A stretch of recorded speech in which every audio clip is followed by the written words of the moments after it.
BFM Business, BFM Crypto, la chronique. Bon, Antoine, ça va être compliqué quand même de rebondir sur le marché des cryptos en ce moment.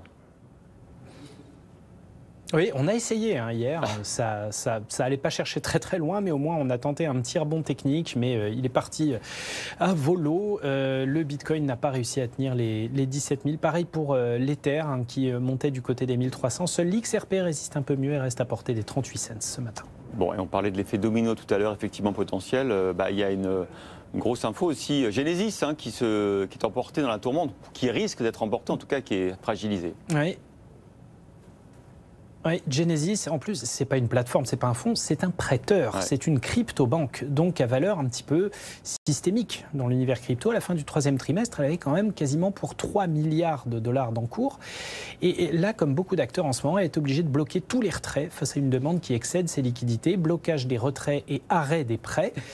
Panique, alors que Genesis a déclaré avoir pour 175 millions de dollars de fonds désormais bloqués et inutilisables, car placés chez FTX.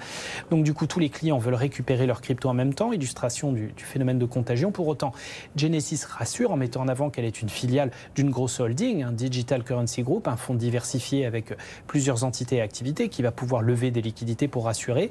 Mais c'est la deuxième catastrophe que doit affronter Genesis en quelques mois, puisque la crypto-banque a dû subir fin juin l'effondrement du fonds d'investissement Crypto 3 Arrow, un de ses principaux partenaires. Ça avait tenu bon, mais là, ça pourrait être le coup de grâce.